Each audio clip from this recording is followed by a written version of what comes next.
All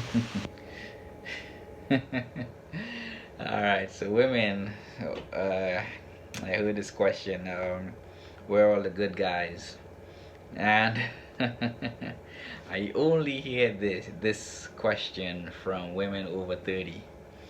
Um, so if you women, if you're under 30 in your mid 20s, mid to early 20s, and you've probably thrown yourself out there and starting to waste your youth or your prime years, before you have to ask that question, because you will in your 30s, stop what you're doing and look in your friend zone.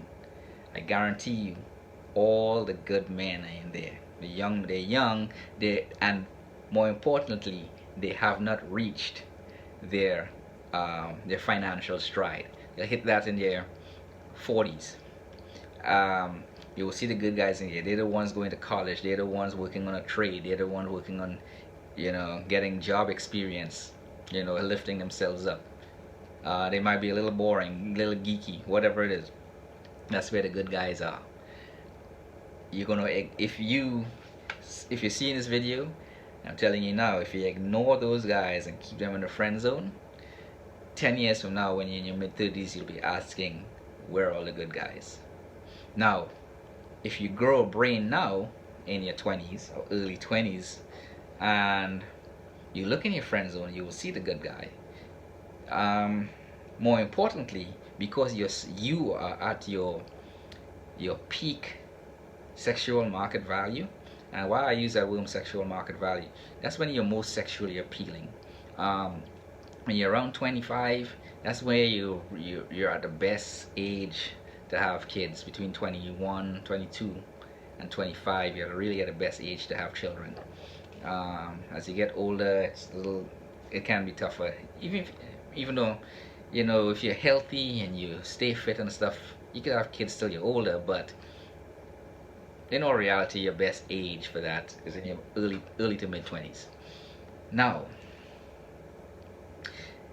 if you grow a brain, that particular guy in your friend zone that's trying to achieve, he will more than likely want to mess with you because you're still at a peak market value, sexual market value.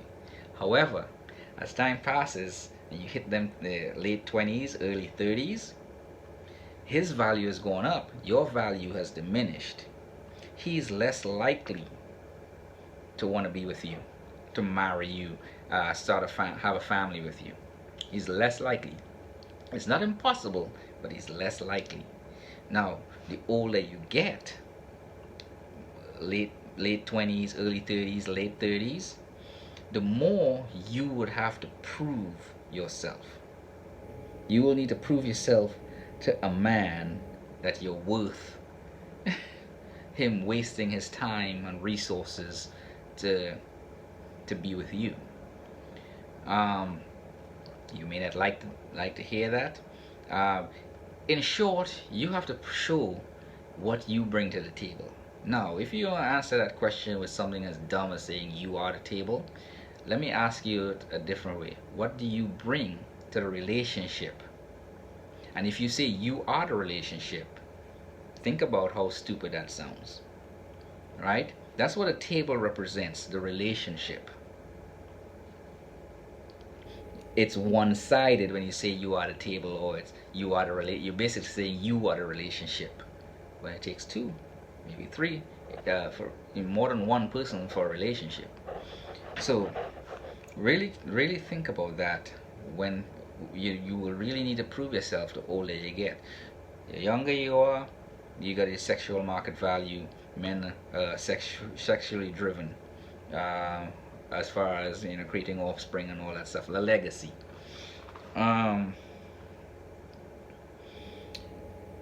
As you also get older, you also got to think about, when you look in the friend zone, those men whose value have gone up might have already gone on to have relationships of their own, have families of their own. They're still friends with you, but if you look in your friend zone, you will see the good guys. They may not be available to you anymore, but those were the good guys. somebody else grew a brain and snatched them up before you did. If the guy is single still and he's still in your friend zone, he's less likely to mess with you when he's older. And if you're in MGTOW, man, you should be less likely or want to mess with an older woman that put you in the friend zone. Because one, you already know all the problems, you know all the stuff she's going through. She probably confided in you about a lot of stuff. You know that she's still going through some trauma. She may look fine as hell, but beauty alone, physical beauty alone, doesn't mean happiness. You might be, there's a, and you women, even if you're still fine looking, the man in the friend zone, if he's single, he just smash and keep it moving. He ain't gonna marry you. You're gonna have to bring something real special to the table, especially if you have kids already by other men. And it's not that you can't find somebody. It's like you should count your blessings if you find somebody in your friend zone that's willing to marry you and take on the responsibility of your children that you've had with other men, especially when you rejected that man when you were at your prime. And most of the times, if you encounter somebody like that, he's probably like a beta or simp. And when I say beta, he has a beta mentality, because we all kind of transition, fluctuate. We all have alpha, beta, sigma characteristics, but that guy would simply be more in beta mode for that specific situation, and it's less likely you're gonna respect somebody like that. Because you're gonna feel like you're settling, even if he's doing well for himself and his value is going up. And if you're lucky, he might truly love you, But what's the likelihood of that? The Disney story, or the Disney interpretation of love, really, is not long term. But again, there might be a possibility. But anyhow, you gotta prove yourself when you're older like that. Now, even if you're older, a lot of times you're stuck in your ways, right? You want to know where the good men are. If they're still in your friend zone, they've pretty much gone their own way when it comes to you. If you're fortunate enough for one of them actually do court you or decide to see if it can go anywhere, can you truly allow him to lead? You threw him in the friend zone while you were whoring around, or exploring other options. Now, so to you, he's like second best or third best. You're settling. Can you truly allow somebody like that to lead? Because men are leaders. We are the leaders. Like it or not, the patriarch system has worked. It continues to work. If you're a religious person, God made men the leaders and women the support. So, and if you look at any aspect of any collaboration ever created in business, in sport, in recreation, where people come together, there's always somebody who has to take charge of that situation. There's always a leader. So cut the crap about partnerships. Even a partnership in business, somebody's leading and somebody is like a silent partner. Someone is taking charge of this aspect of things and somebody else is taking charge of this aspect of things. But there's usually only one person leading the overall aspect of the business, while taking input from the other business owner. But usually one person making the decision. So cut the crap on partnerships and things like that. It doesn't work.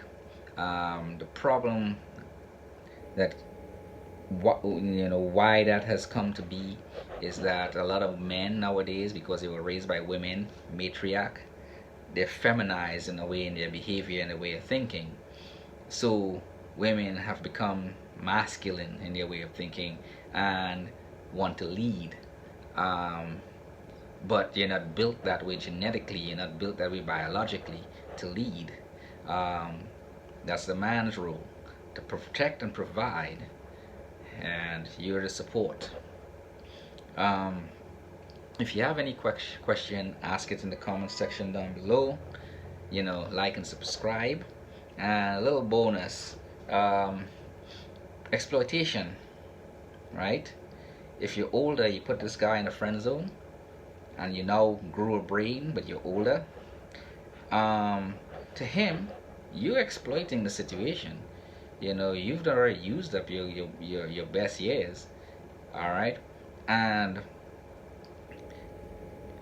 but if he's, like I said, has that beta mentality, or he's been feminized, um, he might be too agreeable, and you will not respect him, and that relationship will be significantly short-lived. If you're in your mid-30s, early 40s, and that guy is still in the friend zone, single, still wanting you, then you know accept him, but it will come with some trials and tribulations. This is why I say to you men, if you're in MGTOW, now is the time to build yourself up, not to please no woman, not to please the woman that put you in the friend zone, for your own self, because your value is going to go up as you get older. And if your value go up as you get older, now you have the options. Now, say you truly love this older woman, well, this woman that's gotten older, that has friend zone you. Now you could enter that relationship on your own terms, because you know your worth, because you know yourself, you have a job, you have a career, you're financially stable, you have your own place, all this stuff. Now, granted, say she makes more money than you, and you make less money than her, it still wouldn't matter, because we do not value money. Now, you would be able to demand enter a relationship on your own terms, despite what she makes. And even if you'll come together financially and collab, you can still, you have the leverage, basically, because you don't need her financially, she don't really need you financially as well. But it's better than dying alone for her to be with you, because you now have significantly more options because of your worth. So hopefully this helps. If you have any questions, ask it again in the comment section down below. Like, share the video if you think it's worth sharing.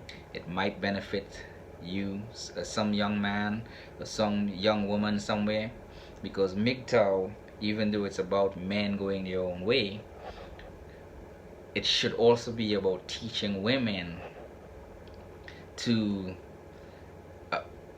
be aware of why men are going their own way, and maybe it might change their mindset, their behavior, where less of us will go our own way.